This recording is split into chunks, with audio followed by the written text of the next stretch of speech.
Oi, pessoal, sejam bem-vindos a mais uma live aqui no canal Espiritismo em Kardec. Eu estou aqui com o Michel, com o José, e a gente vai continuar o estudo dessa obra, Resumo da Lei dos Fenômenos Espíritas. Então, vou passar para eles se apresentarem. Boa noite, Eric. Boa noite, José. Boa noite a todos. Hoje o time completo, hoje não tivemos nenhum contratempo, tudo certinho. Graças a Deus, o Eric comandando, ele é muito melhor que eu, comandando a parte tecnológica, que eu entendo muito pouco. Sejam bem-vindos, vamos estudar hoje no nosso terceiro estudo da obra O Resumo da Lei dos Fenômenos Espíritas, o item 2, onde Kardec vai conceituar o que é o espírito para o espiritismo. Participem, mandem questões, curtam, compartilhem, se inscrevam e que a gente tenha um bom estudo.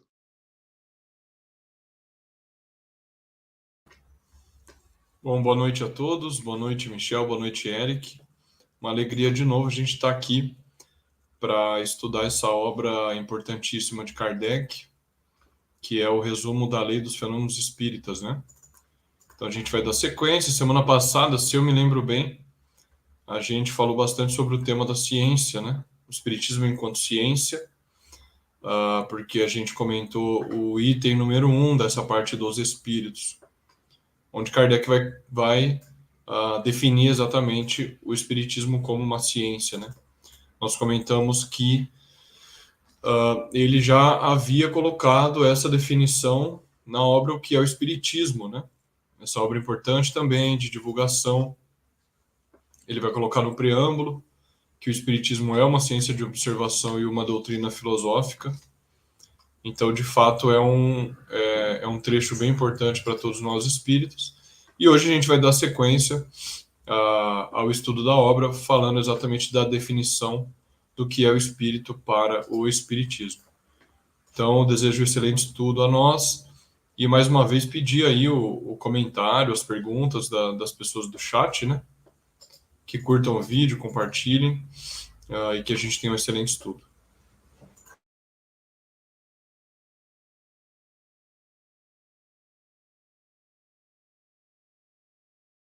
Então, vamos ao texto. Aqui o item 2, né? Vamos lá, então. Eu vou ler o item 2 e todo mundo já sabe como é que funciona, né? A gente inicia a rodada aí de comentários. Então, Kardec diz no item 2: os espíritos não são, como frequentemente se imagina, seres à parte na criação. São as almas daqueles que viveram sobre a terra ou em outros mundos. As almas ou espíritos são, pois, uma única e mesma coisa, de onde se segue que quem crê na existência da alma crê por isso mesmo na dos espíritos. Negar os espíritos seria negar a alma. Então ele inicia com basicamente duas informações. Ele vai conceituar o espírito, vai nos dizer qual é o conceito de espírito para o espiritismo. Isso é muito importante, porque não significa que quando outros autores, outras obras, outras teorias falam em alma ou espírito, que necessariamente esteja falando da mesma coisa que o espiritismo. Então é muito importante que a gente entenda como o espiritismo conceitua o espírito e também a alma, né, que ele vai mostrar que são a mesma coisa. A gente precisa entender, quando vai estudar uma teoria, o significado das palavras dentro daquela teoria. Portanto, se a obra pretende explicar resumidamente os fenômenos espíritas, o principal elemento de um fenômeno espírita é o espírito. Por isso que a gente tem que começar entendendo o que ele é para o espiritismo. O que ele é, para que a gente entenda depois, quando for ver o estudo do fenômeno em si, e falar dos espíritos, a gente já saiba do que se trata. Então é muito importante. A gente tratou disso lá na obra O Espiritismo em Sua Mais Simples Expressão, e Kardec também trata disso. Aqui a gente está revendo de uma maneira agora mais ligada à ideia dos fenômenos. Então, o principal ponto que eu iniciaria dizendo, né, para quem nos ouve, é muito importante que a gente entenda que há um entendimento do Espiritismo, um conceito, um significado, como o Espiritismo entende o que é o espírito. E que a gente não tenha a ingenuidade de achar que outras teorias, só por usarem a mesma palavra, vão estar falando necessariamente do mesmo entendimento das palavras. Isso é muito importante para que a gente evite confusão. E ele deixa muito claro um primeiro ponto para o Espiritismo. Para o Espiritismo, o espírito não é um ser à parte na criação. Um ser criado especial, diferente de nós. Os espíritos são aqueles que viveram na Terra ou em outros mundos, mas todos somos espíritos. Não existem tipos diferentes, criados tipos diferentes. Então teria o ser humano. Muitas vezes, se a gente pegar lendas, tradições religiosas, os próprios filmes modernos, séries modernas, eles colocam muitas vezes a alma, o espírito, o ser espiritual, o fantasma, é sempre um ser diferente do que o que nós somos, né? A própria ideia, por exemplo, de anjo, de demônio, de muitas religiões, coloca esses seres espirituais como sendo algo à parte, diferente de nós.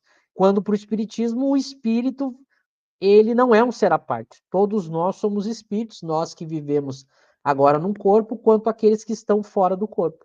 Então, nada mais é o espírito do que a alma daquele que viveu no corpo, ou viveu em corpos em outros mundos, já que os espíritos também encarnam em outros mundos. É muito importante essa ideia da gente entender. Isso vai ser fundamental para entender a ideia de espírito no espiritismo. Porque uma vez que os espíritos e nós somos a mesma coisa, não são seres especiais à parte, a gente vai ver que quando eles se manifestarem, eu tenho que ter todo o cuidado possível. Porque como os espíritos não, já que eles são como nós, eles não sabem tudo, há espíritos de diversos níveis, há espíritos bons, maus, ignorantes, sábios, da mesma maneira que há homens bons, homens maus, homens sábios, homens ignorantes. Então isso é fundamental, essa primeira ideia, de que não são seres à parte, especiais. E depois ele coloca essa ideia, né, de alma e espírito sendo a mesma coisa. Quem crê em um, crê no outro. No espiritismo, a alma e o espírito é a mesma coisa, né? Eu não posso fazer uma separação. Como, às vezes, muitas propostas espiritualistas vão colocar diferenças, né? Então, esse é um primeiro ponto muito importante, parece algo simples, mas a gente vai ver que até hoje há confusão, as pessoas às vezes confundem, né? De primeira, esse é meu comentário, deixa eu passar para o José agora. Eu queria colocar alguns pontos e depois vou passar para o José. É interessante, né? Primeiro, essa questão, né? Alma e espírito, né? Você vê que aí ele está usando o conceito de alma, que ele fala do livro dos espíritos, né? A alma é o espírito encarnado, né? Em outros contextos, ele usa a alma também para falar por exemplo, do princípio inteligente mesmo desencarnado, né? Mas aí ele está usando o conceito do livro dos espíritos. São a mesma coisa, mas no livro dos espíritos ele usa para casos diferentes, né? Então os espíritos seriam o desencarnado e a alma o encarnado. Então ele está falando isso, né? Se você acredita na alma dentro do ser humano, você tem que admitir os espíritos fora, né? Se a alma é imortal, né? Então, mas aí é uma questão das palavras, né? Da polissemia dos termos. Mas é interessante essa questão, né? Que fala que não existem seres à parte na criação. Então, o espiritismo ele não vai admitir, por exemplo, a questão dos anjos, que seriam seres já criados puros, ou demônios, que foram criados eternamente para o mal, ou qualquer outro tipo de entidade, né? No islamismo, por exemplo, tem os djinns, né? em várias culturas aí tem gnomo, sei lá, fada, o espiritismo não vai admitir qualquer tipo né, os espíritos não são seres à parte, porque o espiritismo ele tem uma ideia de unidade, né? Ou seja, todos foram criados simples e ignorantes, né? E vão chegar ao mesmo fim, né? E até os espíritos dos animais, as almas dos animais também vêm desse processo. Então tem toda uma ideia de unidade baseada na justiça de Deus, né? Então aí entra aquele negócio dos atributos de Deus, né? Essa ideia de espíritos criados à parte não é compatível com os atributos de Deus. Deus é infinitamente justo e bom, então a todos ele dá o mesmo processo de reencarnação, né? Então não existe seres à parte, né? Por exemplo, criar anjos já perfeitos, né? E aí seria injusto, né? Com os que tiveram que progredir. Então, essa ideia de unidade no espiritismo é interessante, né? Não, e é como o Michel falou, isso tem um impacto na questão da mediunidade, né? Porque se você entende que são seres humanos, é a mesma coisa que aqui na Terra. Existem seres humanos mentirosos, existem seres humanos brincalhões, existem seres humanos maus, existem seres humanos que são bons, mas então no mundo espiritual tem isso tudo. Vai ter o mistificador, vai ter o brincalhão, vai ter o pseudo-sábio, vai ter o que sabe mais de ciência, o que sabe mais de moralidade. Então, a partir disso que Kardec começou a elaborar a escala espírita, o controle universal, né? Justamente porque ele viu, nem todos os espíritos sabem tudo, né? São diferentes, como a humanidade é diferente também, né? Nos diferentes mundos. Enfim, vou passar para o José complementar. É muito bom isso que vocês falaram. Eu queria ressaltar que é muito interessante como Kardec ele conseguiu unir essas duas coisas, né? A questão da alma e a questão dos espíritos. Porque, bom, como vocês sabem, a questão da alma ela é uma questão bem antiga na religião, é óbvio, mas na filosofia também, né? Uma questão muito antiga. Os gregos davam o termo de psique para a alma. Sócrates, Platão, Aristóteles e muitos outros filósofos já tratavam da questão da alma. Alguns defendendo que a alma existia, e aí é o que a gente chama aí dos espiritualistas, né? No sentido que Kardec dá lá no início do Livro dos Espíritos. Os espiritualistas, aqueles que creem em algo além da matéria. Você pode considerar que Sócrates, Platão, Aristóteles eram, sobretudo Sócrates e Platão, eram espiritualistas no sentido de acreditar que a alma é algo além da matéria, né? Então, esse debate sobre a alma, ele sempre existiu, partindo da ideia de que existiria algo no homem, além da matéria, que poderia ou não sobreviver à morte do corpo. Isso é interessante, né? Então, alguns filósofos admitiam que o homem possuía uma alma, mas ela era de tal forma ligada ao corpo que quando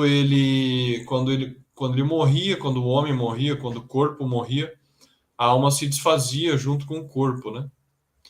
É a ideia do sopro, o último suspiro que o homem dá, é como se estivesse soprando a alma e ela se esvai, né? E se dissolve. Utilizava-se também a palavra pneuma para isso, né?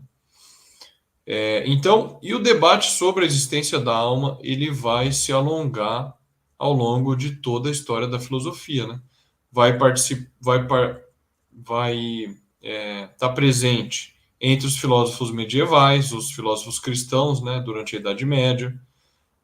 Evidentemente, eles defendiam que a alma existia, e muitos outros filósofos ali no início da modernidade, depois durante o período moderno, Descartes, Kant, Hegel, John Locke, muitos filósofos vão defender a existência da alma, né? A grande maioria deles, só ali a partir do século XIX é que vai se tornar mais comum os filósofos se tornarem materialistas, né? Com o avanço do materialismo. Porém, a questão dos espíritos da existência de seres invisíveis que pudessem se comunicar com os homens, ela ficou, vamos dizer, à margem, né, de um debate sério. Aí a gente lembra do capítulo que Kardec vai tratar disso, do maravilhoso e do sobrenatural, né? Aquele capítulo da primeira parte do Livro dos Médiuns, onde ele vai falar que essa questão dos espíritos sempre ficou relegada a uma coisa mística, a uma coisa do maravilhoso, do fantástico. Ela permeava histórias de ficção e não era levada muito a sério, né? Então, em muitas culturas, não só no cristianismo, perante a igreja, mas em outras religiões, na cultura pagã dos gregos, a alma, ela até admitia-se que ela sobrevivia à morte do corpo, porém não admitia-se que ela pudesse se comunicar com os homens de maneira natural, né? Era sempre a ideia de que a alma ia para outro lugar que não se comunicava com os homens, ou se comunicava apenas de maneira excepcional, né? E também existia a palavra no grego para se referir a espírito, que muitas vezes é traduzida como divindade, mas que pode ser traduzida como espírito também, que é a palavra daimon, né? E aí tem uma série de passagens nos diálogos de Platão em que Sócrates vai ser colocado conversando com o seu daimon, né? É bem interessante isso. No diálogo Banquete, por exemplo, o Sócrates está indo jantar na casa dos amigos, todo mundo está indo se reunir lá para fazer um jantar filosófico. E aí o Sócrates fica para trás, aí o cara chega lá, ué, mas cadê o Sócrates? Ele que vai participar do jantar. Não, ele falou que está conversando com o Daimon, já já ele vem. Mas não incomoda ele não, deixa ele lá. É muito interessante isso. Mas ao longo da história da filosofia, essa ideia do Daimon vai se perdendo, né, do contato com os espíritos, e se torna uma coisa, as pessoas passam a ter medo, aí vira coisa de magia, etc. Então é muito interessante a gente ver como chega no século XIX e Kardec consegue juntar essas duas pontas, né? Mostrar que exatamente o que ele está afirmando aqui no item 2, que a alma, os espíritos que se comunicam com os homens, nada mais são do que a alma dos homens que viveram na Terra. Então, é muito racional a maneira de se pensar, né? Se eu sou um espírito encarnado em um corpo, eu uso um meio para me comunicar com os homens, que é a expressão pela fala, o cérebro, enfim, o corpo, né? Se eu sou um espírito que estou sem o corpo, eu vou utilizar outro meio, que é o corpo de outro homem, né? O princípio é o mesmo, é muito interessante isso. Eu vou usar o corpo de outro homem, que é o médium. O princípio é o mesmo, você só está você está mudando ali o meio, mas o espírito encarnado ele está usando o corpo para se comunicar pela linguagem articulada, né, que é a necessidade do homem, e quando ele está desencarnado ele usa o corpo de outro homem, que é o médium. Então é muito interessante como Kardec conseguiu unir a existência da alma com a existência dos espíritos. E a conclusão dele ali é perfeita, né? Negar os espíritos seria negar a alma, porque de fato o espiritismo mostra que uma coisa é a mesma coisa que outra, né? E que os espíritos podem se comunicar. Bom, acho que seria isso de comentário. É interessante isso que você falou sobre a alma, né?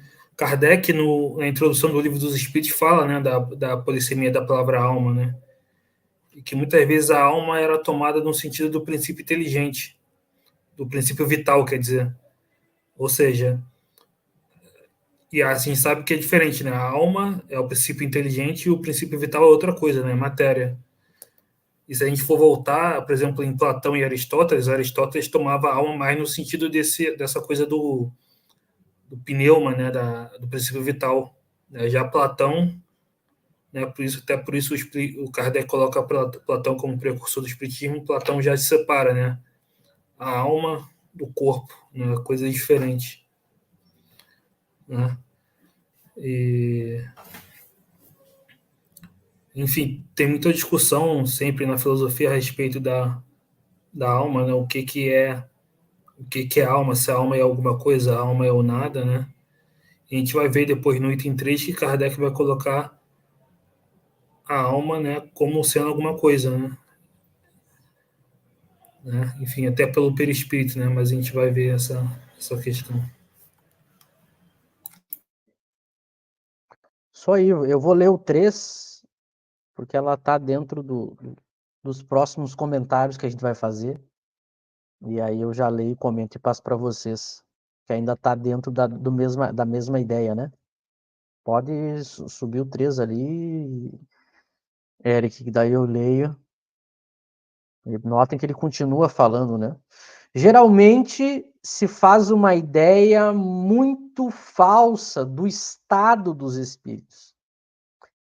Eles não são, como alguns o creem, seres vagos e indefinidos, nem chamas, como os fogos fátuos, nem fantasmas, como nos contos de assombração. São seres semelhantes a nós, tendo um corpo igual ao nosso, mas fluídico, invisível no estado normal. Então, percebam que o item 2 e o item 3 ele tem a mesma estrutura, né? A mesma estrutura. A diferença é que agora Kardec vai falar do estado dos espíritos.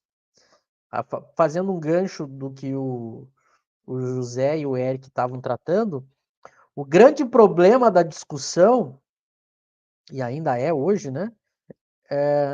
E que o espiritismo, que Kardec tem uma sacada junto com os espíritos e vai por um caminho para explicar isso, era quando eu tentava imaginar essa alma fora do corpo, né? Eu tinha que explicar, eu tinha que tratar qual era a natureza dela, como que esse algo sobrevive ao corpo, de que natureza ela é, e se eu falasse como ela vive, né? E se eu falasse como que ela interage com a matéria, isso é um outro problemão. Como que algo que, a princípio, não é material, consegue interagir com a matéria, né? Então, até hoje, por exemplo, as discussões, muitos filósofos, eles estão de acordo que há algo no homem, né? Há algo no homem que difere de tudo da maneira como a gente analisa a matéria, né? A diferença é que para eles esse algo é causado pelo cérebro, e uma vez morrendo o cérebro, esse algo, né, esse espírito, ele não sobrevive, ele não tem uma individualidade, ele não tem uma natureza que sobreviva no espaço, que viva, exista fora do corpo, e que muito menos possa se comunicar conosco, né? E a gente vai ver que é por isso que Kardec já, ao definir o que são os espíritos, ele começa a tratar desse estado do espírito, porque isso é uma questão que se levanta. E esse é um tipo de questão que o espiritismo vai conseguir desenvolver justamente pela sua natureza científica.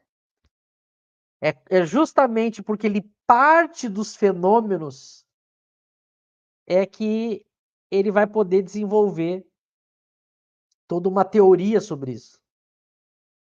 Porque se eu partisse o meu raciocínio, a construção da minha teoria, como faziam os filósofos, da imaginação e da tentativa de entender o que é essa alma, é mais difícil, né? Agora, quando eu tenho os fenômenos acontecendo, e fica muito claro através dos fenômenos que são as almas dos seres que viveram na Terra, que estão ali se comunicando, então o fenômeno está dado, agora eu preciso ter uma explicação para esse fenômeno. O fenômeno está dado. Está provado que eles sobrevivem fora do corpo e que eles interagem com a matéria. Agora eu preciso entender como que isso acontece. E é por isso que eles vão entrar eles vão mostrar que o ser inteligente, a causa inteligente, que dá inteligência ao homem, ela não é puramente algo imaterial. Ela tem nela um componente que é matéria. Mas como é uma matéria que também é diferente da nossa matéria estudada pelas demais ciências, aí vem a sacada de Kardec em tratar como fluido, que é justamente a palavra que eu uso, é a palavra, digamos, coringa que eu uso, quando eu não entendo muito bem a natureza, mas eu posso deduzir algumas coisas a partir dos seus efeitos. Então, eu analisando os efeitos dos fenômenos espíritas, eu sei que há algo ali que não é puramente espiritual, mas ao mesmo tempo não é algo material como a nossa matéria. Então, os espíritos, eles são algo que existe no espaço fora do corpo, que estão à nossa volta. Por isso que ele diz, eles não são seres vagos e indefinidos. Eles têm uma forma, eles têm uma individualidade que pode ser reconhecida e eles podem manifestar no nosso mundo material a sua individualidade. Então ele começa a caminhar para esse lado. Então os espíritos são as almas dos homens e eles têm um corpo, que ele vai chamar de fluídico. Fluídico e invisível. Que esse termo fluídico é o termo correto, né? Que é o termo que eu utilizo para dizer que é um certo tipo de matéria, mas que é diferente da matéria conhecida e que eu não tenho muita noção da sua natureza. Mas eu tenho algumas noções baseado na sua manifestação. A gente vai tratar disso quando a gente entrar na parte dos fenômenos. Mas então que a gente construa a ideia, para eu concluir aqui a minha fala. O espírito não é algo diferente, não é um ser à parte. Somos nós fora do corpo. E fora do corpo o espírito tem um corpo também, tem uma forma, tem uma individualidade que é mantida e vive no espaço, né? Ele não é um ser abstrato, não é uma pura ideia. Então isso vai ser muito importante da construção do conceito do que é esse espírito para o espiritismo, né?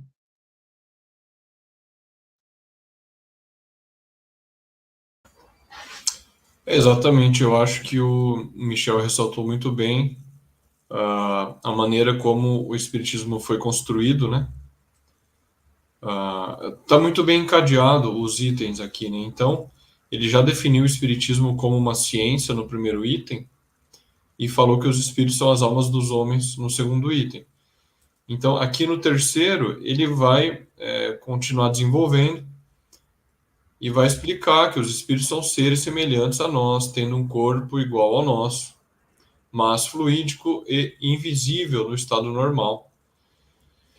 Então ele está preocupado com a concepção de espírito em mostrar que não é algo que se perde, né, após a morte do corpo, como a gente citou aqui, a ideia de alguns filósofos antigos. Mas a gente precisa entender, isso precisa ficar muito claro. Isso ficando claro evita, inclusive, alguns erros dos espíritas, né, que acabam caindo nesse erro, que é compreender que todas as faculdades da alma elas têm sede na própria alma. A memória, as emoções, as paixões, os sentimentos, a vontade, o raciocínio, a inteligência, tudo isso tem sede na alma, né? A alma é esse ser que pensa, que raciocina, que tem vontade, tem desejos. E quando a alma morre, tudo isso segue com ela, né? Quando o corpo morre, o homem morre, todas essas faculdades humanas seguem com a alma. E isso não se perde no todo, isso tem individualidade, tem personalidade. É isso que é importante a gente entender, né? E quando os espíritos se comunicam, fica fácil de constatar isso. Essa é a grande questão. Como os filósofos anteriores não tinham o recurso da mediunidade e não fizeram um trabalho abrangente de investigação dos espíritos como fez, eles não puderam ter contato com os espíritos e perceber que cada um tinha uma personalidade, uma individualidade, que cada um mantinha a sua individualidade, né? Porque você tem contato com a pessoa aqui em vida. Depois que ela morre, o espírito se comunica, você consegue constatar ali evidências da identidade do espírito. Então, isso é a demonstração de que a alma ela mantém a unidade e a individualidade dela mesma, né? Então, isso Kardec conseguiu constatar com a investigação dos fenômenos, com o contato com os inúmeros espíritos, enfim, como a gente sabe, né? Então, ele se preocupava muito em mostrar isso, que o espírito não era uma coisa que se perdia no todo, que se perdia aí no espaço, né? Depois a gente não sei se vocês sabem, eu precisaria confirmar o que é exatamente essa questão do fogo-fato. Até onde eu sei, envolve uma questão de lendas, de mitos, coisas que apareciam como se fosse uma luz que aparecia no cemitério, né? Algo assim, nos túmulos. Eu não me lembro exatamente o que é, mas depois, se vocês souberem, comentem, senão a gente pesquisa para trazer para o pessoal o que é exatamente. Mas eu acho que, pelo que eu me lembro, tinha relação com isso.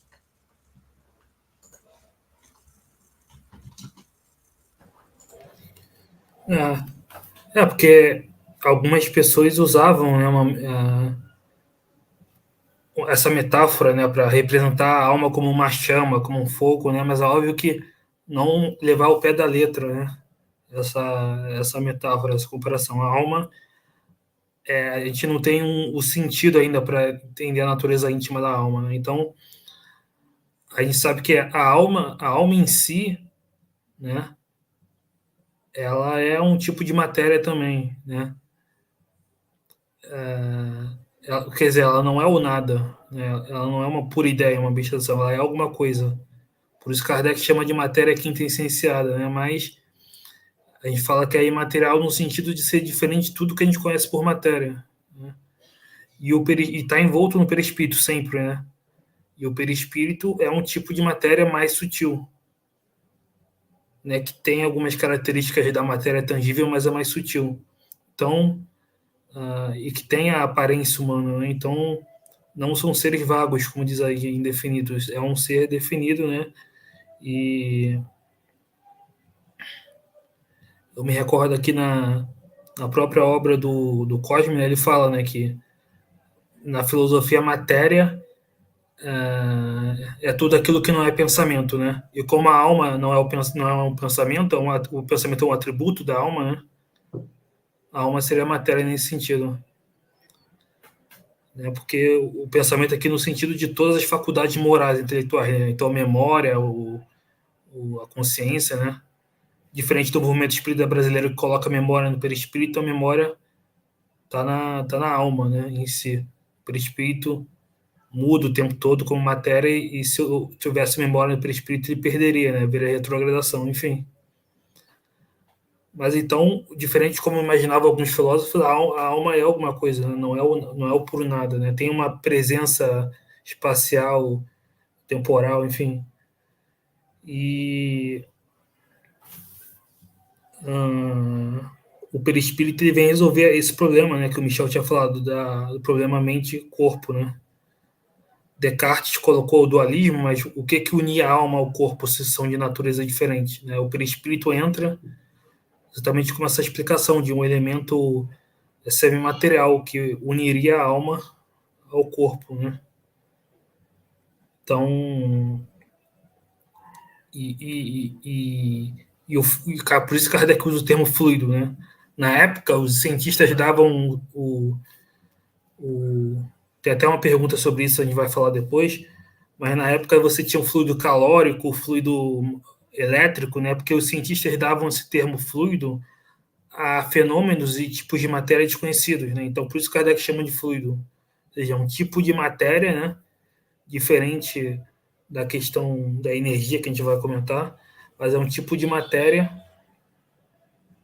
que escapa aos nossos sentidos, né? E que a gente não entende a natureza ainda, né?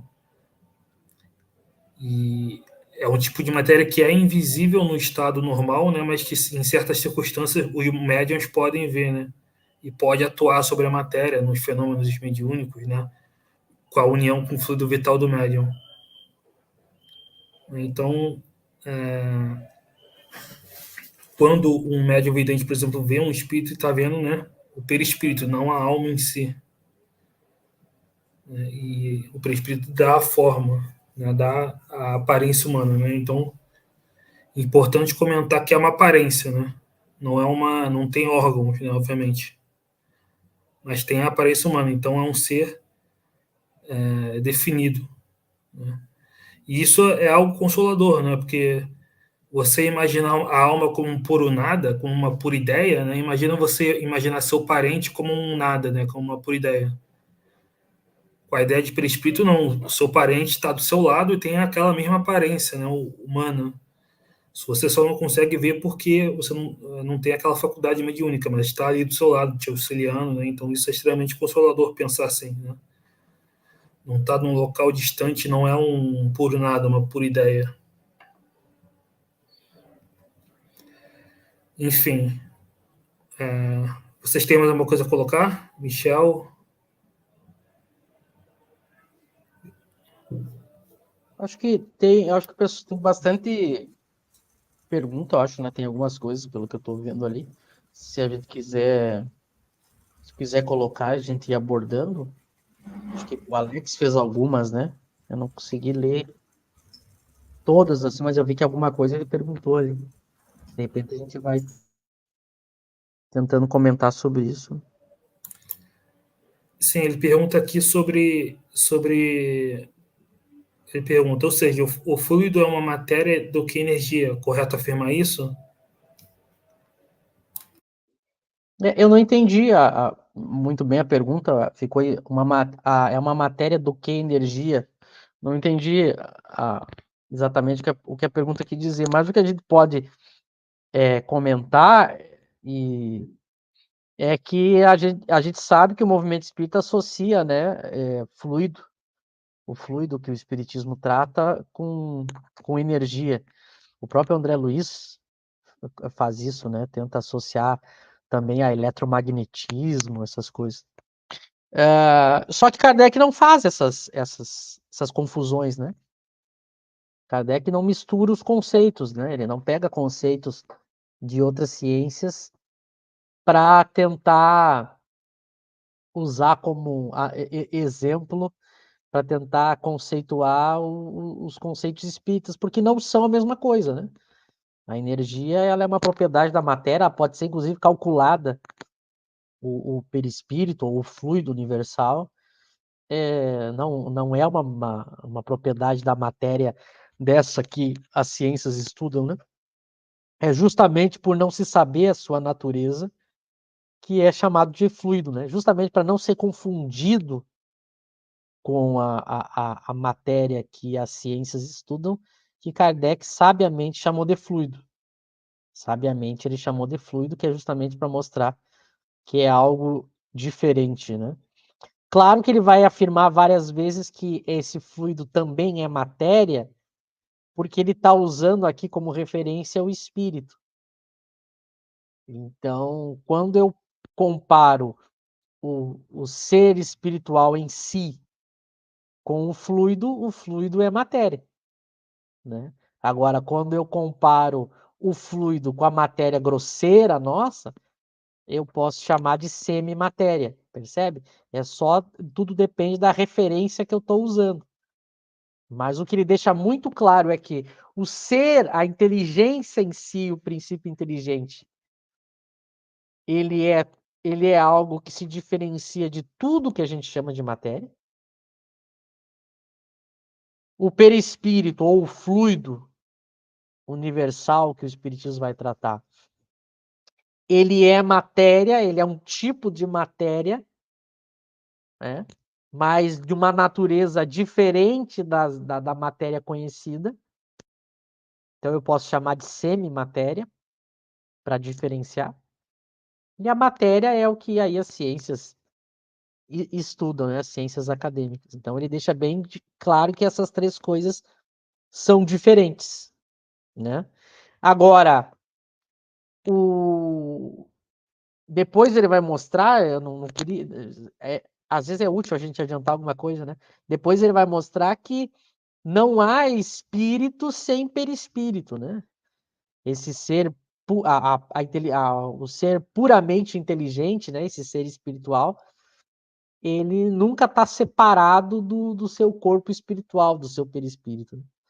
Não há uma separação, então ele está sempre unido. É inteligência mais semimatéria, é o conceito de espírito, né? A gente diferencia eles filosoficamente, teoricamente, as diferenças, mas o que Kardec não faz é misturar os conceitos dessa semimatéria com conceitos da física, da química, como muitos espíritos e espíritas fazem, não tem nada a ver. Não tem nada a ver uma coisa com a outra, e é importante a gente não fazer essa confusão, né? Não sei se vocês querem falar mais uma coisa sobre isso, se tem mais questões. Não, o que a gente pode falar é isso, né? Que o fluido é um tipo de matéria, mas que não é a mesma coisa que energia, né? Porque acho que é por isso que o Alex está perguntando, porque no movimento espírita brasileiro se confunde fluido e energia, né? A energia seria uma propriedade da matéria, né? E o fluido seria um tipo de matéria, né? Então são coisas diferentes. Uma coisa é propriedade, outra coisa é matéria, né? A energia seria uma propriedade da matéria igual o volume, por exemplo, a grossura, enfim. José quer comentar sobre? Eu acho que foi bem respondido. Só ia comentar que tem uma palestra do Cosme Massi disponível no YouTube, em que ele comenta um pouco sobre isso, né? Uma palestra muito boa. Ele explica essa questão que nós estamos falando aqui, de que fluido não é energia. Então, quem quiser procurar é só colocar no YouTube Cosme Massi Fluidos, né? Uma palestra, inclusive, feita num centro no Rio de Janeiro, eu acho. Então ele vai explicar bem isso. Mas é o que vocês falaram, né? A gente não pode fazer essas confusões entre fluido e energia, porque fluido, energia é uma coisa calculável na física, né? Tem a ver com quantidade de movimento, energia gravitacional, energia cinética. São várias coisas que realmente não tem nada a ver com o fluido do espiritismo, mas foi feita muita mistura, né, com os conceitos das outras ciências, então isso acaba confundindo. Não por Kardec, não foi feita por Kardec. Exatamente, exatamente. Aqui a Ana ela pergunta sobre a questão 88. A questão 88 fala da alma como uma chama, né? Mas é como eu falei, Kardec fala como uma metáfora, né? Que alguns espíritos utilizam, e Kardec explica que é uma metáfora, né? O erro foi tomar o pé da letra, né? É a mesma coisa com relação a outras coisas, né? São coisas que a gente não tem sentido para compreender, né? Então é como se a gente fosse cego em relação a a natureza íntima da alma. Então a gente usa metáfora, né? Uma chama, é um brilho, é uma luz, é um clarão, a gente não entende realmente, né? Na questão 88 ele fala inclusive de cor, né? Então são metáforas para entender a evolução, enfim, mas entender a natureza íntima, a natureza física dessas coisas a gente realmente não entende, a gente não tem o sentido ainda para, né? Na obra de Kardec os espíritos falam, né? Vocês estão tentando entender o perispírito, né? E a gente já está tentando entender a alma ainda, né? Então a gente não entende nem a natureza íntima do perispírito, quanto mais da alma em si, o princípio inteligente.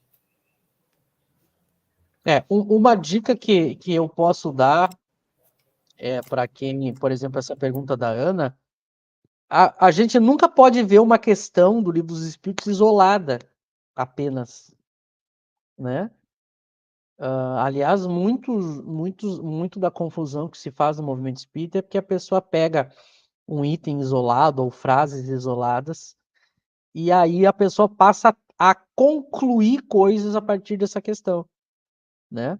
Mas graças a Deus, se a gente segue o estudo, né, da maneira como Kardec indica, ele vai esclarecendo, né? Porque, veja, a gente está pegando aí, a gente está estudando o conceito do que é o espírito para o espiritismo. Tá? Nota que quando a gente começa a tentar dizer o que é, como é, naturalmente essas perguntas começam a surgir. Por quê? Porque é próprio da nossa lógica enquanto espírito encarnado. Tudo que a gente vai tratando aqui na Terra, naturalmente a gente tenta associar já a coisas relacionadas aos nossos sentidos, né? Então, eu estou tratando de alguma ideia, eu já tento imaginar como é, né? Então, Kardec vai justamente fazer essas questões para os espíritos, e aí o que ele vai perceber depois dessas questões? As limitações para isso, né? Quando a gente tenta imaginar como é que é o plano espiritual, como é que é o espírito, o perispírito, essas coisas, é muito complicado a gente fazer analogias com coisas aqui da Terra, porque é algo diferente. Mas, ao mesmo tempo, a gente precisa dizer alguma coisa, porque senão eu não tenho informação nenhuma. Percebe a dificuldade? Nessa dificuldade, eu tenho basicamente duas opções. Kardec, que foi muito habilidoso, porque ele conseguiu dizer alguma coisa sem entrar em contradição, e a gente tem aqueles que tentam ir mais a fundo na descrição, e aí entra em contradição. Então, por que a gente enfatiza Kardec? Porque ele conseguiu ir no limite disso. Então, por exemplo, ele vai dando conceitos, mostrando o que é, fazendo analogias, mostrando o que não pode ser. E é assim mesmo, porque a gente está falando de uma realidade diferente da nossa, né? Então, o que a gente tem que pegar das questões, né? Primeiro, bem como ele constrói aqui, né?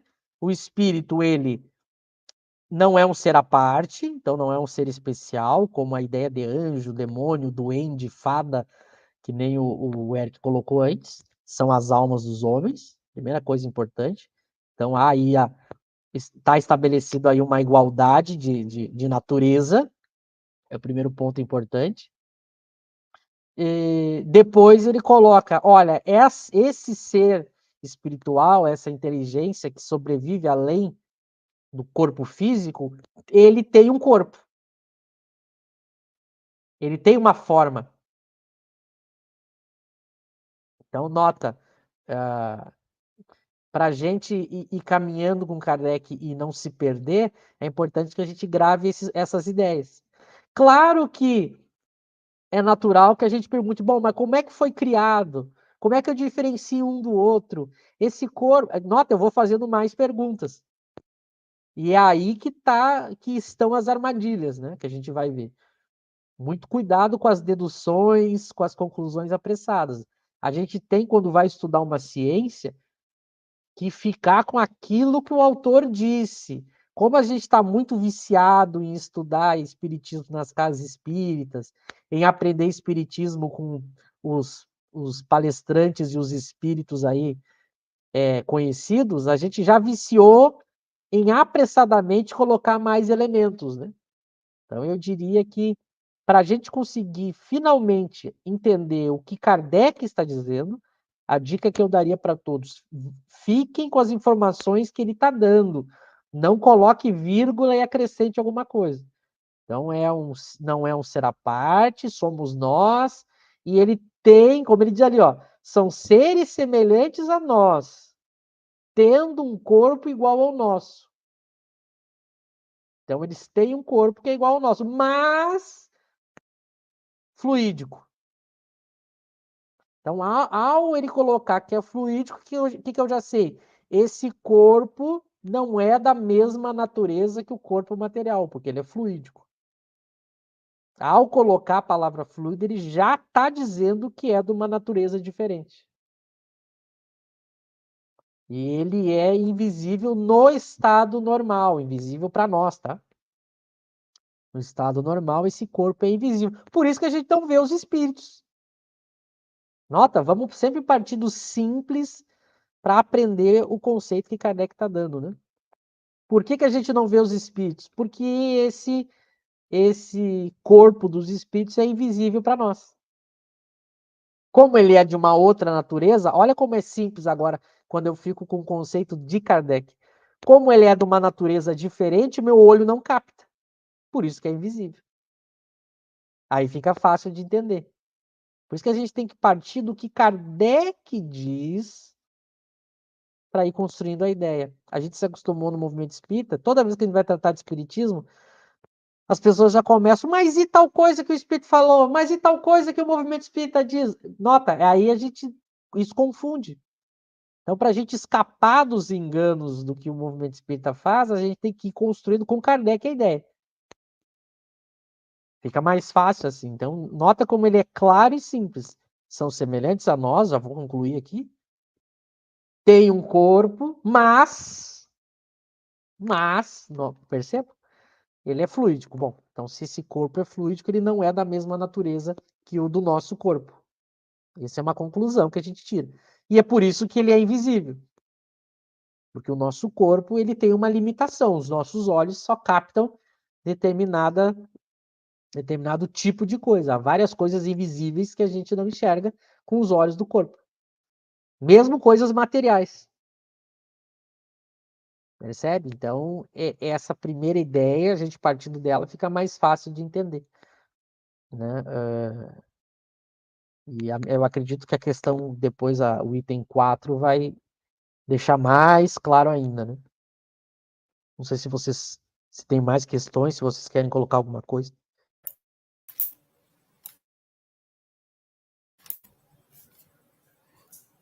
José, quer comentar? Não, pode seguir. O Alex comentou aqui. José, sobre a matéria que a alma comporta, o espírito comporta, porém,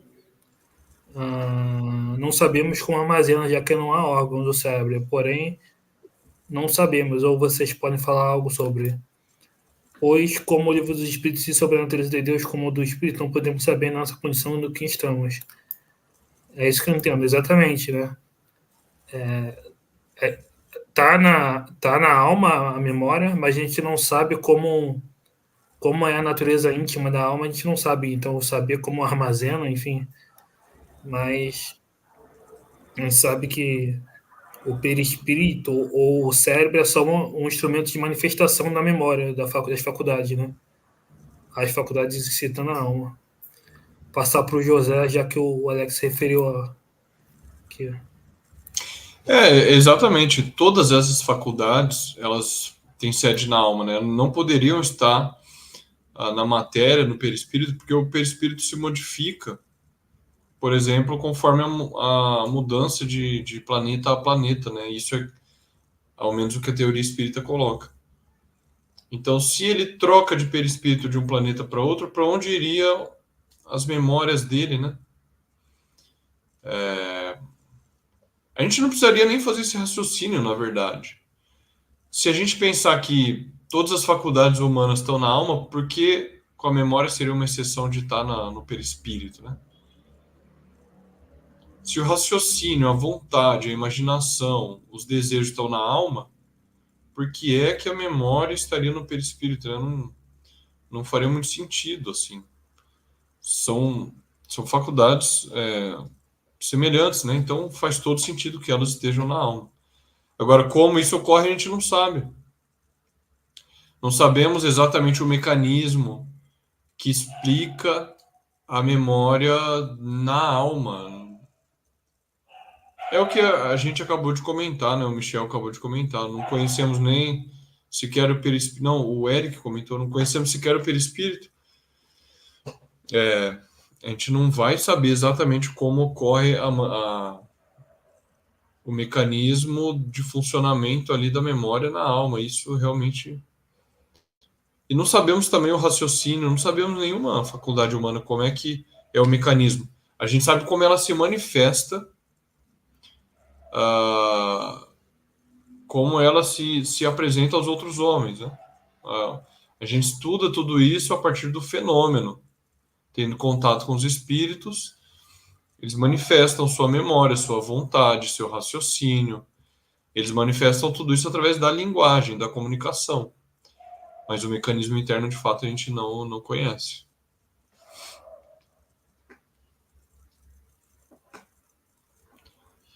Tem mais alguma pergunta, Eric? Não, viu, José? E essa questão da memória, que tu comentou e que o Alex perguntou, por que o Espiritismo afirma que a memória ela não é, ela é um pensamento e que não, não é algo material? Percebe? Por que o Espiritismo afirma isso? Nota como é simples a questão, porque os espíritos se manifestaram sem o corpo. Uma vez que os espíritos se manifestaram com as suas ideias, com os seus pensamentos, com as suas memórias, através da psicografia ou através das batidas, mostrando que, bom, se o cérebro morreu e esse ser continua tendo memória ao se manifestar, isso prova que a memória não está no cérebro. Aí e por que o Espiritismo diz que a memória não está no perispírito? Pela mesma lógica, os espíritos vão mostrar que a alma troca de perispírito e continua sendo ela. Então, a memória não pode estar no perispírito. Nota, é uma conclusão simples, é assim que Kardec procede. Então, e mais uma outra coisa interessante, na pergunta do Alex, agora eu não estou vendo ela aqui, quando ele pergunta da memória para o José, ele fala da questão do cérebro, né? Como é que a gente poderia entender como é que a alma grava algo se ela não tem o cérebro, né? Mas eu vou além, Alex. Mesmo com o cérebro na jogada, os cientistas não sabem explicar como é que se dá a memória no cérebro. Mesmo no corpo, a nossa memória, a ciência tem muita dificuldade de explicar como é que se dá isso. Porque a gente confunde, às vezes, algumas explicações da ciência biológica como explicações que explicam todo o processo. Mas quer ver? Vou tratar do assunto para vocês verem como é complexo isso. Por exemplo, o que se sabe? Se sabe mostrar hoje determinada região do cérebro que é responsável pela memória. Como é que eles descobriram isso? Porque ao afetar essa região, o fulano perde a memória ou tem a memória afetada. Então eles concluem que aquela área do cérebro ela é responsável pela memória enquanto a gente está encarnado. Mas isso não significa que eles saibam explicar. É muito difícil para quem lida com o cérebro explicar o que é uma ideia, o que é uma memória, o que é um pensamento. Eu não posso pegar o cérebro ali, cortar um pedacinho e dizer assim, ó, aqui está o texto que o Alex leu quando ele tinha 5 anos de idade, que ele lembra. Está aqui, ó, nesse pedacinho aqui.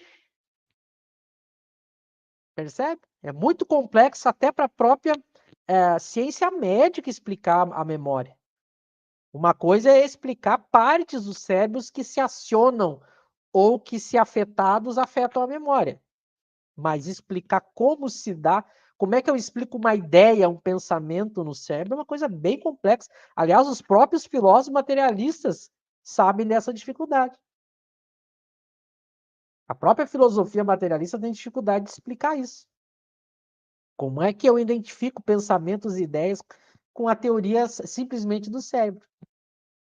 Então, isso até eles estão de acordo, que é uma dificuldade. Eles se sabe que são coisas diferentes, né? O processo do pensamento, das ideias, é algo complexo e que eu não consigo averiguar com nada que seja material. A não ser os efeitos, como eu falei aqui. Eu marco lá uma zona do cérebro e digo, pense tal coisa, daí tal parte do cérebro lá, eu consigo marcar que foi acionado, mas agora a ideia em si, isso é bem difícil. Qual é a diferença do materialismo para o espiritismo? É que o espiritismo vai mostrar que a alma, o espírito, não depende do cérebro. Tanto é que quando o cérebro morre, o espírito continua existindo. E como é que eu sei que o espírito continua existindo? Pelo fenômeno espírita. Porque ele se manifestou ali e mostrou através da mensagem a sua identidade. Então ele está ali presente. Né? Então, para a gente ver como o espiritismo, Kardec soube muito bem construir isso. Há muitas coisas que ele não abordou por não ter a capacidade da gente achar a resposta, mas aquilo que ele respondeu, ele foi muito sábio em saber mostrar as diferenças, não entrar em contradições. Então, essa questão da memória é uma delas. Eu vi que mais alguém citou outra questão, acho que do livro ali, ó, 58, a natureza íntima do espírito. Como é que é a frase? Saiu agora aqui para mim. A natureza íntima do espírito, provavelmente ser pensante, nos é inteiramente desconhecido. Isso é uma afirmação, se não me engano, do Lamennais, né? Espírito Lamennais. Se não me engano, é ele que fala isso no Livro dos Médiuns. E a natureza do perispírito, para nós encarnados também. A gente não sabe a natureza. A gente só sabe que isso existe pelos seus efeitos, pelas manifestações. Pelas manifestações nós vamos entender. Como é que eu sei que o espírito tem um corpo? Como é que eu sei que há um perispírito semimaterial? A gente vai ver que pelas manifestações. Por isso que é uma consequência científica da teoria espírita a descoberta disso tudo. Né? Agora, quando eu tento dizer o que é, tem uma questão agora, só para eu finalizo e passo para vocês, que a gente já está com a hora adiantada. Tem uma questão, eu acho que foi a Ana que colocou aí também, né? Sobre a forma, por que o espírito conserva a forma humana. Mas nota, essa pergunta que tem nela uma afirmação, né? O espírito conserva a forma humana. A gente vê que os espíritos, a forma dos espíritos é conforme os pensamentos dos espíritos e, num caso particular, quando eles querem se fazer conhecidos. Então, por exemplo, o José teve várias encarnações, eu conheci ele como José. Se ele vai aparecer para mim, ele vai ter a forma do José, que naquele momento ele toma. Mas aí, se ele encontrar com uma outra alma, com outro espírito que conheceu ele como uma outra encarnação, ele já toma essa outra forma. Então, é muito difícil a gente imaginar como é que é no mundo espiritual essa questão da forma. A gente sabe que eles têm a forma humana. Agora, tentar imaginar isso no dia a dia, como é que é, a gente não consegue. Porque a gente vê que o espírito está sempre modificando a sua forma. A forma do espírito não é constante. Então, muito cuidado quando a gente entende que os espíritos eles têm a forma humana, a gente achar que é uma forma única e constante, como é que eu estou sempre com essa cara, com esse formato, com essa identidade visual. No mundo espiritual não é assim. Quer ver uma coisa maluca que a gente não consegue entender? Por exemplo, o espírito ele não enxerga pelos olhos, porque o perispírito não tem olhos. Consegue imaginar o que é isso? Então, agora que, por exemplo, eu estou olhando para frente, eu estou enxergando aqui. Mas no mundo espiritual não é assim, porque eu posso enxergar o que está atrás de mim. Então, nota que coisa estranha. Então, por isso que eu não posso tentar imaginar o mundo espiritual tal como a gente imagina aqui.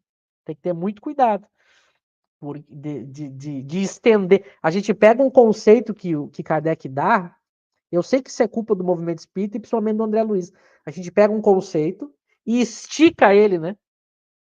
Mas esse é o erro, a gente não tem que esticar. A gente tem que ficar no conceito dentro do limite que Kardec deu. Os espíritos têm uma forma humana. Daí eu deduzi que é sempre a mesma forma. Nota, eu tirei essa conclusão, Kardec não está dizendo. Que é sempre a mesma forma. Então, por isso que eu digo que a gente tem que ter cuidado, que a gente foi viciado por esses espíritos do movimento espírita a ficar concluindo.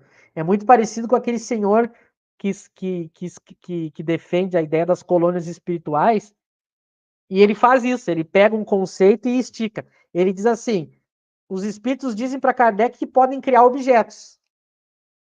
Logo, olha a conclusão dele, os espíritos criam cidades. Percebe? Ele pegou um princípio e esticou ele. Mas esse é o erro. A gente vai ver que não é bem assim. É tirar uma consequência equivocada de um princípio. Por isso que a gente tem que ficar com o que Kardec disse e ir encaixando as pecinhas, né?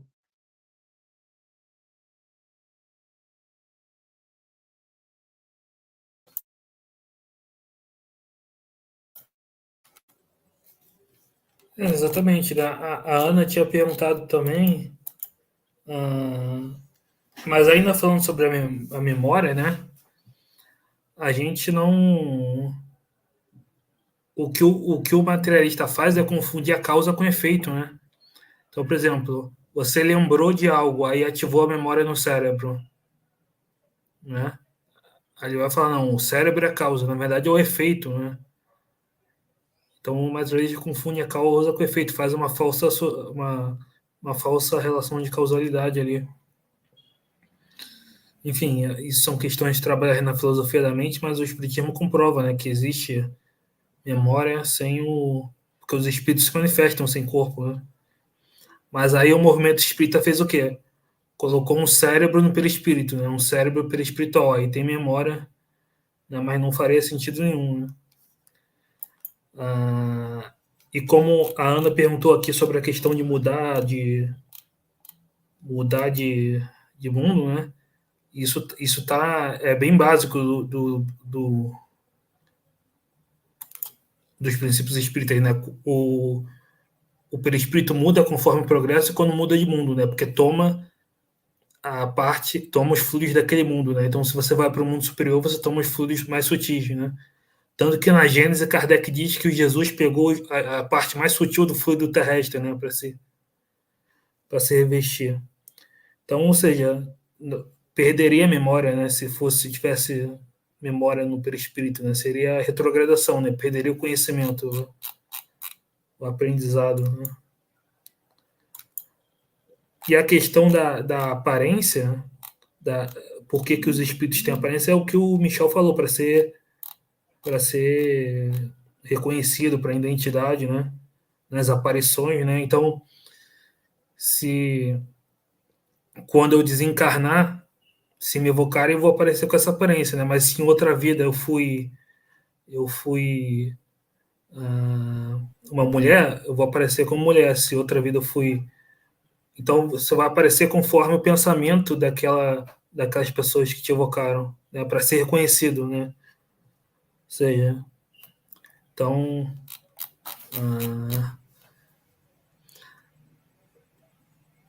mas agora não quer dizer que necessariamente se for pensar um espírito nas relações no mundo espiritual entre eles, né? Um espírito superior não necessariamente precisa daquela aparência para se reconhecer, né? Tem a questão dos pensamentos, né?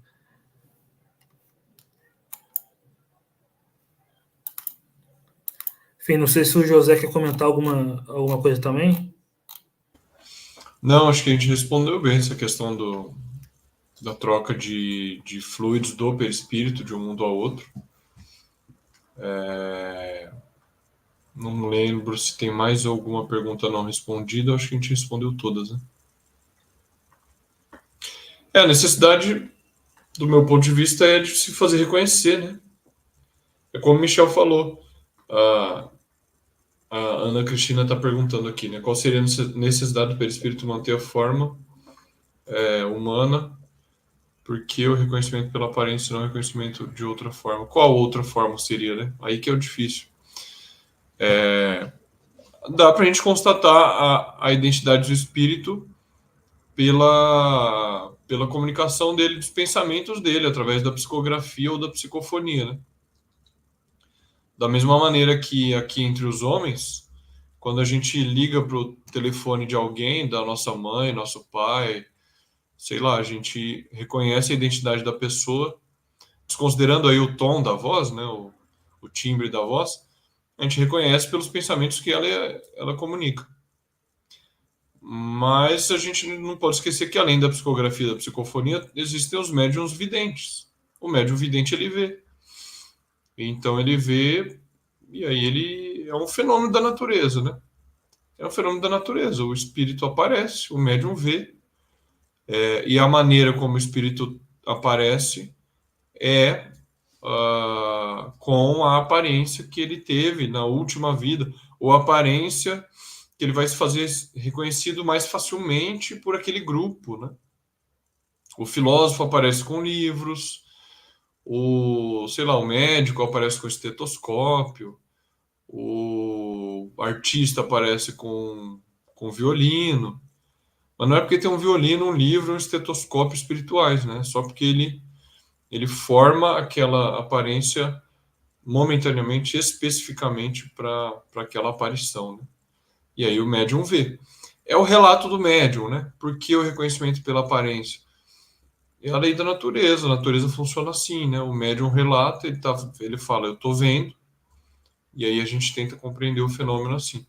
Agora, de novo, né? Como o mecanismo de transformação do perispírito naquela aparência X ou Y, o mecanismo a gente não sabe. A gente sabe que o espírito usa a vontade, com a vontade ele age e modifica a aparência do perispírito e toma uma forma ou outra. Agora, exatamente o mecanismo, eu acho que a gente não conhece, né? Não sei se a gente conseguiu responder bem a Ana, mas é o que eu, pelo menos, poderia falar sobre esse tema. Hein, José? De novo, eu vou insistir um pouco mais nisso, porque como a gente já está no segundo ano de estudo, tem alguns pontos que a gente precisa insistir. De novo, é o que a gente tem dito aí nos últimos estudos. Muito cuidado com as conclusões, é isso que eu estou dizendo, que a gente viciou com os espíritos do movimento espírita. Veja, quando a gente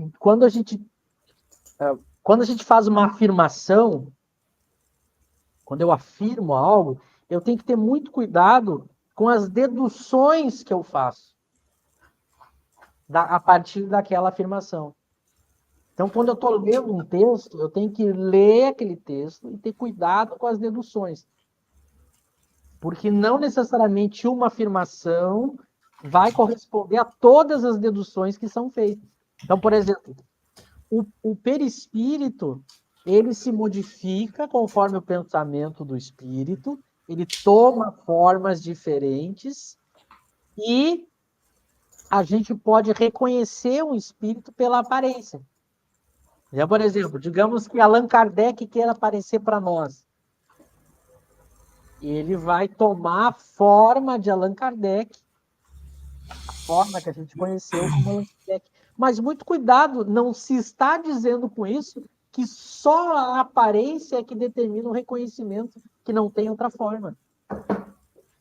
De novo, cuidado, isso não foi dito.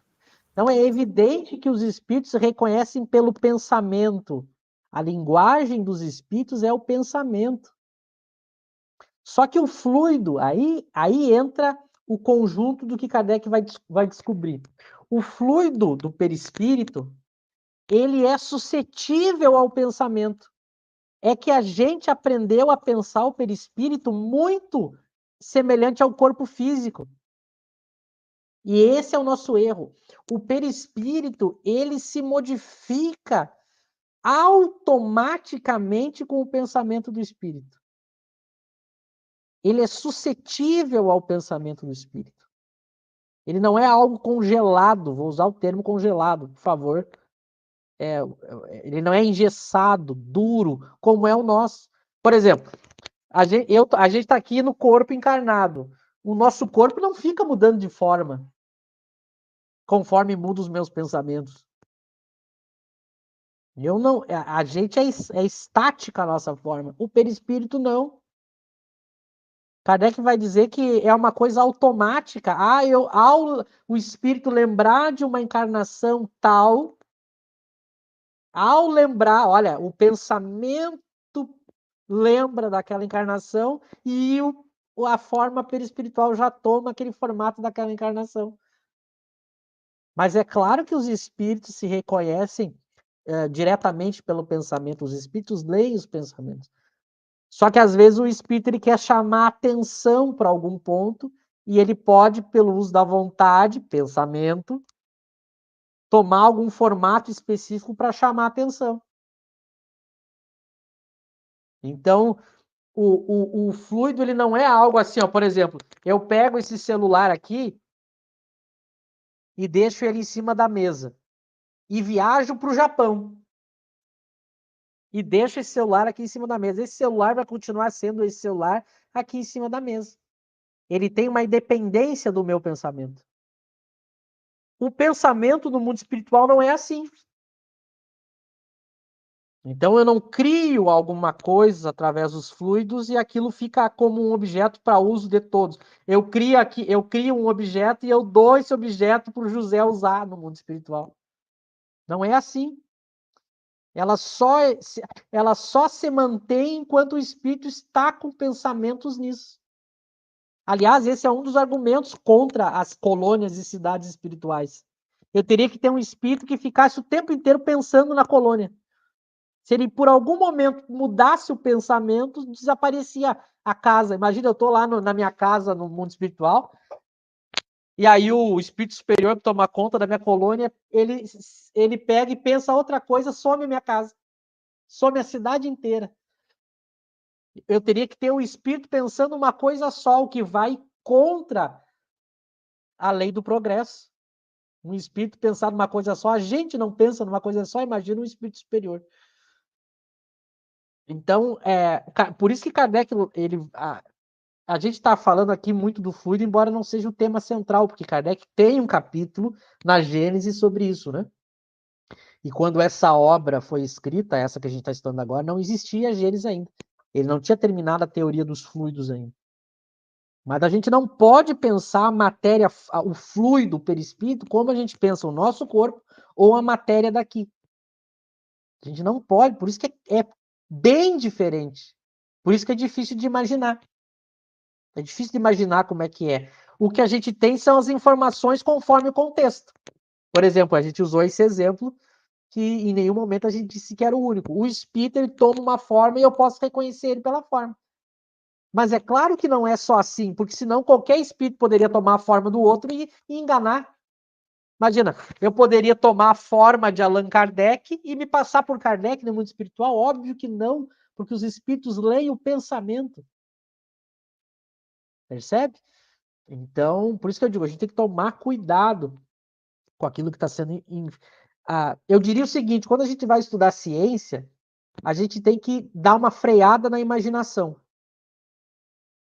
Às vezes, quando a gente está estudando os princípios dessa ciência, porque eu não posso ficar levando ao nível da imaginação as deduções daquilo que eu falei. Porque senão eu saio do trilho e não compreendo a ideia. Então a gente não tem 100%, a gente não tem 100% da ideia de como que é o mundo espiritual. A gente não tem. A gente tem informações conforme o tipo de fenômeno, o tipo de acontecimento, o tipo de contexto. E aí a gente vai tirando conclusões disso. Agora, eu não tenho todas as informações do mundo espiritual. Por quê?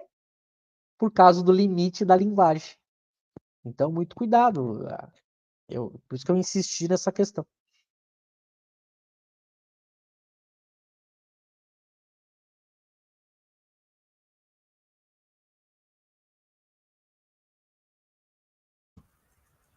Eu acho que a gente respondeu bem essa questão da aparência dos espíritos, né? O Michel complementou bem. Não sei vocês, mas acho que se não tiver mais perguntas, a gente vai encerrar e vai seguir com a leitura no próximo estudo, não é isso? Então, eu vou aqui me despedindo. Queria agradecer novamente aí a companhia do Michel, do Eric, dos amigos aí que nos acompanharam nos comentários, com as perguntas, são sempre muito bem-vindas. A gente sempre ressalta isso, né? Então, queria agradecer mais uma vez aí o estudo. Semana que vem a gente vai continuar com essa obra importantíssima. A gente já vê que cada item gera bastante discussão, né? Porque, de fato, o pensamento de Kardec é bem profundo e a gente busca sempre explorar bastante as ideias. Então é isso, muito obrigado a todos. Nos vemos na semana que vem novamente e boa noite. Eu também vou me despedir. Quero agradecer ao Eric, ao José, a todos que participaram, o pessoal bem participativo hoje, isso é bom, porque a partir das perguntas a gente consegue ir batendo em algumas teclas, né, e prosseguindo o estudo.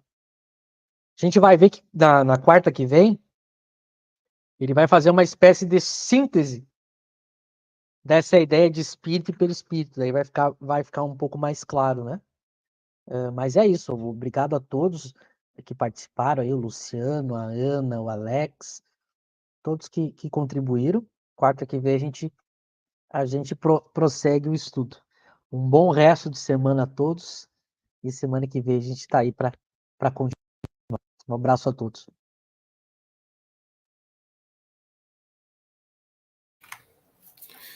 Então, pessoal, muito obrigado. Curtam, compartilhem, se inscrevam e até a próxima.